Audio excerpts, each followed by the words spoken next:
Hi friends, అందరికీ నమస్కారం. నేను మీ సుధీర్ ఇల్లిపిల్లి. ఈ వీడియోలో మనం డీలిమిటేషన్ గురించి తెలుసుకుందాం.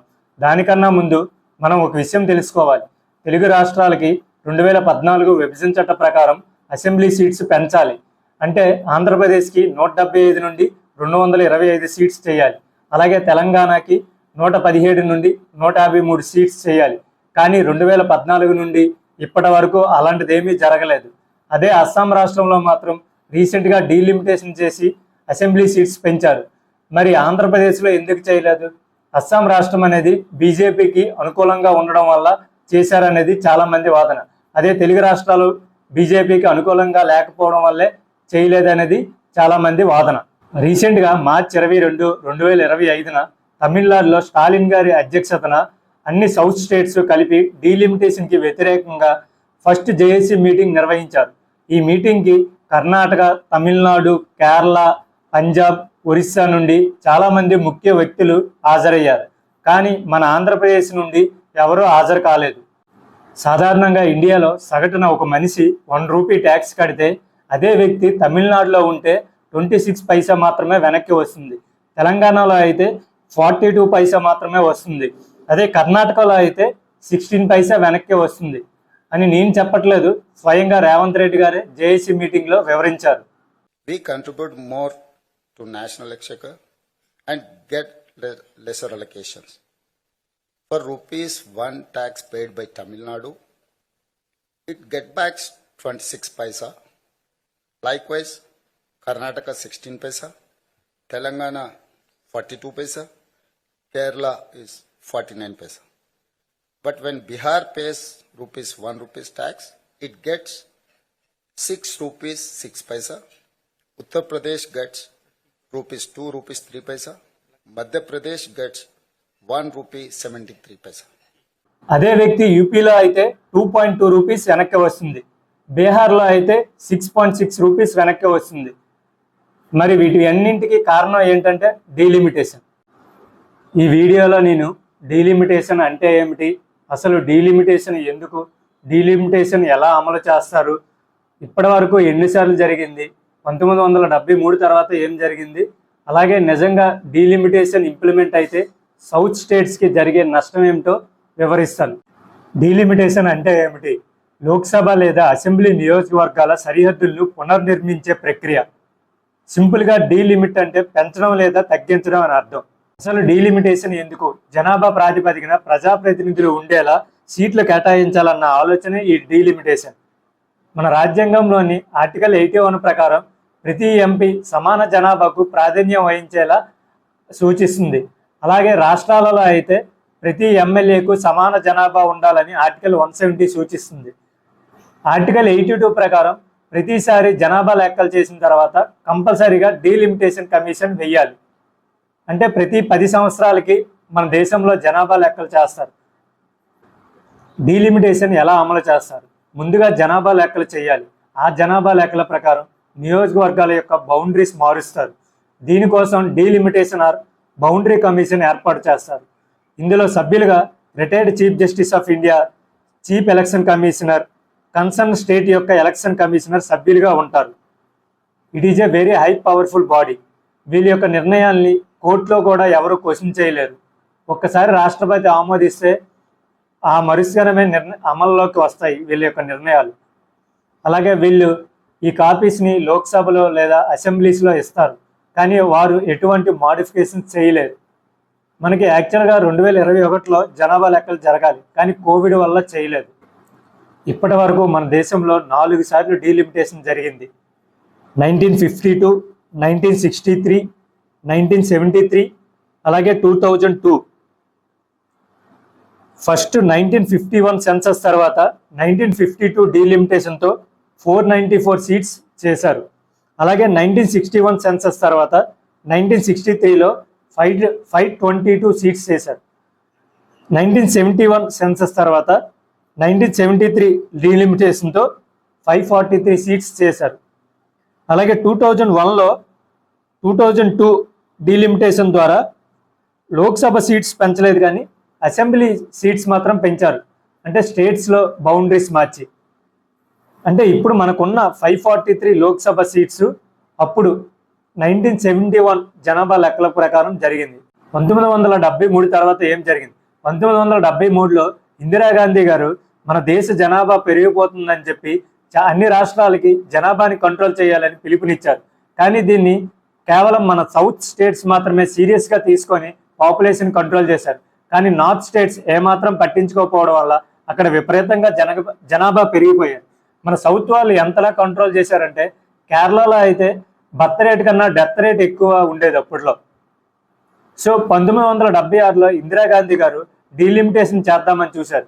కానీ అప్పుడు సౌత్ స్టేట్స్ దీన్ని తీవ్రంగా వ్యతిరేకించడం వల్ల ఆమె 42nd కాన్స్టిట్యూషనల్ అమెండ్మెంట్ ద్వారా డీలిమిటేషన్ని మరో 25 సంవత్సరాలు ఫ్రీజ్ చేశారు. అంటే మళ్ళీ 2001లో డీలిమిటేషన్ చేయగలరు. ఆ తర్వాత 2001లో అప్పట్లో వాజ్పేయి గారు ప్రధానమంత్రిగా ఉన్నారు. అప్పుడు కూడా వాజ్పేయి గారు మన సౌత్ స్టేట్స్ అయిన డిఎంకే అలాగే టీడీపీ పార్టీతో పొత్తు పెట్టుకొని ప్రభుత్వాన్ని ఏర్పాటు చేశారు. అప్పుడు కూడా వీళ్ళు వ్యతిరేకించడం వల్ల అప్పుడు వాజ్పేయి గారు కూడా 84th కాన్స్టిట్యూషనల్ అమెండ్మెంట్ ద్వారా మరో 25 సంవత్సరాలు డీలిమిటేషన్ని ఫ్రీజ్ చేశారు. అంటే మళ్ళీ 2026 తర్వాత డీలిమిటేషన్ని చేయగలరు. 1971లో మన దేశ జనాభా 54 కోట్లు. ఇప్పుడు 2025లో దాదాపు 140 కోట్ల పైనే ఉన్నారు. కానీ మనం ఇంకా 1971 ప్రకారం 543 లోక్సభ సీట్స్ ఉండడం వల్ల కొన్ని నియోజకవర్గాల్లో ఒక ఎంపీకి 30 లక్షల పైగా జనాభా ఉన్నారు. అదే కొన్ని నియోజకవర్గాల్లో ఒక ఎంపీకి 10 లక్షల జనాభా మాత్రమే ఉన్నారు. సో దీనివల్ల ఎక్కువ జనాభా ఉన్న లోక్సభ కాన్స్టిట్యూన్సీలో ప్రజలకి సరిగా గవర్నెన్స్ అందట్లేదు. అంటే ఇప్పుడు మనం తెలంగాణలో మల్కాజ్గిరి కాన్స్టిట్యున్సీ తీసుకుంటే ఇక్కడ 30 లక్షల పైగా జనాభా ఉన్నారు. అదే లక్షద్వీప్ తీసుకుంటే ఇక్కడ 50,000 మంది జనాభా మాత్రమే ఉన్నారు. సో దీనికోసం మోదీ ప్రభుత్వం డీలిమిటేషన్ చేయాలని ఆలోచిస్తుంది. కానీ దీనికన్నా ముందు జనాభా లెక్కలు చేయాలి. బీజేపీ ఇప్పుడు డీలిమిటేషన్ని మళ్ళీ తెరపైకి తెచ్చింది. కానీ సౌత్ స్టేట్స్ దీన్ని చాలా తీవ్రంగా వ్యతిరేకిస్తున్నాయి. ఎందుకంటే గత 50 సంవత్సరాల్లో మన సౌత్ స్టేట్స్ పాపులేషన్ని చాలా కంట్రోల్ చేశాయి. అంతేకాకుండా జీడిపి చాలా పెరిగింది, పెర్ క్యాపిటా ఇన్కమ్ కూడా పెరిగింది. అందులోని మనం ట్యాక్స్గా కట్టే ప్రతి రూపాయికి మనం చాలా నష్టపోతున్నాం. అలాంటిది నార్త్ స్టేట్స్ అయిన యూపీ, మధ్యప్రదేశ్, ఉత్తరప్రదేశ్ పాపులేషన్ని అస్సలు కంట్రోల్ చేయలేదు. ఇష్టం వచ్చినట్టు పాపులేషన్ పెంచేశారు. అందులోని జీడిపి చాలా తక్కువ, మళ్ళీ వాళ్ళు ఇచ్చే జాబ్స్ కూడా చాలా తక్కువ. అయినా సరే ఇప్పుడు సౌత్ స్టేట్స్కి ఢిల్లీలో ప్రాధాన్యం చాలా తక్కువ ఇస్తున్నారు. అలాంటిది ఒకవేళ పాపులేషన్ ప్రకారం డీలిమిటేషన్ చేస్తే పార్లమెంట్లో మన సంఖ్యాబలం తగ్గడం వల్ల అస్సలు పట్టించుకోరు. ఎందుకంటే మన సపోర్ట్ లేకుండానే కేవలం నార్త్ స్టేట్స్ అయిన యూపీ, మధ్యప్రదేశ్, రాజస్థాన్, బీహార్ సపోర్ట్తోనే సెంట్రల్లో ఎవరైనా అధికారం రాబట్టుకోవచ్చు.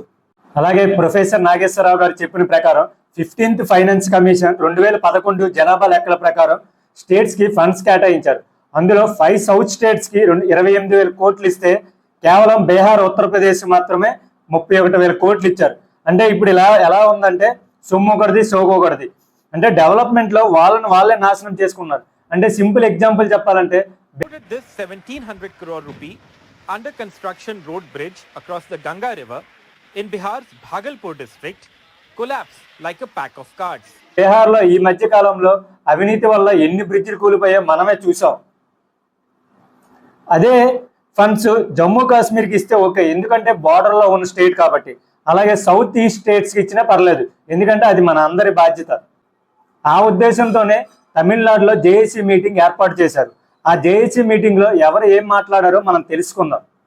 కేటీఆర్ గారు we are in democracy, not in mobocracy. అలాగే India is federalism, states should have some rights, centre should act like a big brother, not like a big boss. Let me remind all of us, we live in the world's largest democracy, India. But democracy should not become a mobocracy. We cannot let numbers dictate terms. We cannot let numbers dictate policies. The alternative approach could be, again, this could be a radical solution. As one of my friends asked, what is the basis for Telangana CM's recommendation of 33%? I would say, if South India is contributing 36% to GDP, why don't you give us 36% of the voice in parliament? What is wrong? అలాగే కేటీఆర్ గారు ఇంకా ఏమన్నారంటే, ఒకవేళ మీకు చేయాలనిపిస్తే స్టేట్స్లో assembly seats పెంచండి. South states ఎంపీల percentage 25% అయితే, కానీ ఇచ్చే జీడిపి 36%. అలాగే తెలంగాణ పాపులేషన్ 2% అయితే కానీ మేము ఇచ్చే జీడిపి 5%. సో ఒకవేళ మీరు జీడిపి ప్రకారం చేయండి డీలిమిటేషన్, మేము తప్పనిసరిగా మద్దతు ఇస్తామని అన్నారు. రేవంత్ రెడ్డి గారు ఏమన్నారంటే, ఇండియాలోనే అతిపెద్ద నియోజకవర్గమైన మల్కాజ్గిరికి నేను ఎంపీగా పనిచేశాను. నాకు తెలుసు ఎక్కువ మంది ప్రజలు ఉంటే రూలింగ్ చేయడం ఎంత కష్టమో. కానీ లోక్సభ సీట్స్ 543 నుంచి 800+ పెంచినప్పుడు ఎక్కువగా యూపీకి, బీహార్కే వెళ్తాయి. దీనివల్ల సౌత్ స్టేట్స్ తీవ్రంగా నష్టపోతాయి. అలాగే పినరాయి విజయన్ గారు ఏమన్నారంటే, federalism is a right, it is not a gift. JD Lakshminarayana గారు ఒక ఛానల్కి ఇచ్చిన ఇంటర్వ్యూలో ఇలా చెప్పారు. ప్రెజెంట్ పాపులేషన్ అంటే 140 కోట్ల ప్రకారం తీసుకుంటే ప్రతి 10 లక్షలకి ఒక ఎంపీని రిప్రజెంట్ చేస్తే లోక్సభలో 1410 సీట్లు కేటాయించాలి. అలాగే ప్రతి ఎంపీకి 15 లక్షల జనాభాని కేటాయిస్తే 940 లోక్సభ సీట్లు కావాలి. అలాగే 20 లక్షల జనాభా ఒక ఎంపీకి రిప్రజెంట్ చేస్తే 707 సీట్లు కావాలి. అంటే మన న్యూ పార్లమెంట్ విస్టా యొక్క మాక్సిమం కెపాసిటీ కూడా 883 సీట్స్ మాత్రమే. అంటే ఒకవేళ బీజేపీ ప్రభుత్వం డీలిమిటేషన్ చేసిన 20 లక్షల జనాభా ప్రాతిపదికన మాత్రమే చేస్తుంది. అలాగే సౌత్ స్టేట్స్ ఫ్యామిలీ ప్లానింగ్ ని చాలా సీరియస్ గా తీసుకున్నాయి. సో జనాభా ప్రకారం డీలిమిటేషన్ చేస్తే సౌత్ చాలా నష్టపోతుంది. జేడి లక్ష్మీనారాయణ గారు చెప్పిన ప్రకారం ఇప్పుడున్న జనాభా ప్రకారం ప్రతి 20 లక్షల జనాభాకి ఒక ఎంపీని రిప్రజెంట్ చేస్తే ఏ స్టేట్స్ కి ఎలా సీట్స్ పెరుగుతాయో చూద్దాం. తమిళనాడు తీసుకుంటే ప్రస్తుతం 39 ఉన్నాయి వాళ్ళకి. ప్రస్తుతం ఉన్న రేషియో ఏదైతే ఉందో దాని ప్రకారం తీసుకుంటే వాళ్లకు 76 వస్తాయి. అదే 15 లక్షలు చేస్తే వాళ్లకు 52 వస్తాయి. 20 లక్షలు చేస్తే 39 గానే ఉండిపోతుంది. యూపీకి 80 నుండి 126 సీట్స్ పెరుగుతాయి. అదే బీహార్కి 54 నుండి 85 పెరుగుతాయి. అదే రాజస్థాన్కి 25 నుండి 41 పెరుగుతాయి. అదే మన సౌత్ స్టేట్ అయిన తమిళనాడుకి 39 నుండి 39 అలాగే ఉంటాయి, ఒక సీటు కూడా పెరగదు. అదే మన ఏపీ తీసుకుంటే 25 నుండి 25 మాత్రమే ఉంటాయి, ఒకవేళ పెరిగినా 1-2 పెరుగుతాయి. అదే కేరళ తీసుకుంటే ఇప్పుడున్న 20కి 18 అవుతాయి, అంటే 2 సీట్స్ కోల్పోతున్నారు. ఈ లిస్టు ప్రకారం చెప్పొచ్చు మన సౌత్ స్టేట్స్ ఎంత తీవ్రంగా నష్టపోతున్నాయి లోక్సభ సీట్ కేటాయింపులు. ఇంతవరకు మనం సౌత్ స్టేట్స్ యొక్క వాయిస్ విన్నాం. ఇప్పుడు బీజేపీ యొక్క వాయిస్ కూడా విందాం. నిర్మలా సీతారామన్ గారు, అసలు మేము డీలిమిటేషనే స్టార్ట్ చేయలేదు. సో దీనికి కేటీఆర్ గారు, ఈరోజు మేము రియాక్ట్ అవ్వకపోతే రేపు మా ప్రజలు మమ్మల్ని తిడతారు. అలాగే అమిత్ షా గారు, సౌత్ స్టేట్స్కి ఒక్క సీటు కూడా తగ్గదు. దీనికి చాలామంది రియాక్ట్ అయ్యారు. అంతేగాని నార్త్లో మాత్రం ఒక్క సీటు కూడా పెంచమని మాత్రం చెప్పరు. అలాగే అన్నమయ్య గారు, నెక్స్ట్ ఇయర్ తమిళనాడులో ఎలక్షన్స్ ఉండడం వల్ల స్టాలిన్ గారు ప్రజలను డైవర్ట్ చేయడానికి లేనిపోని అపోహలు సృష్టిస్తున్నారు అని అన్నారు. అలాగే ఇంకా ఏమన్నారంటే, నార్త్ స్టేట్స్ కూడా ఇండియాలో భాగమే, వాళ్ళకి ఒక ఎంపీకి ఎక్కువగా జనాభా ఉండడం వల్ల సరిగ్గా గవర్నెన్స్ జరగట్లేదు. అలాగే ఇండియా ఈజ్ ఫెడరలిజం, అంటే డెవలప్ అయిన స్టేట్స్కి మనం సపోర్ట్ కూడా చేయాలి. అలాగే ఇంకా లాస్ట్లో చూసుకుంటే, ఒక స్టేట్ డెవలప్ అవ్వాలంటే ఐటీ ఎంప్లాయ్ ఎంత అవసరమో లేబర్ కూడా అంతే అవసరం. అలాంటిది ఈరోజు ఆ లేబర్ని ఎక్కువగా అందిస్తున్న నార్త్ ఇండియన్ స్టేట్స్ అయిన బీహార్, యూపీకి మనం కూడా సపోర్ట్ చేయాలి. చూశారు కదా, ఇదండి డీలిమిటేషన్ అంటే. Thanks for watching the video. నా ఛానల్కి మీరు కొత్తగా వచ్చినట్టయితే సబ్స్క్రైబ్ చేయండి, అలాగే వీడియోస్ని లైక్ చేయండి. మీ ఒపీనియన్ కూడా కామెంట్ రూపంలో తెలియజేయండి. నా వీడియోస్ నచ్చినట్టయితే మీ ఫ్రెండ్స్తో కూడా షేర్ చేయండి. Thank you.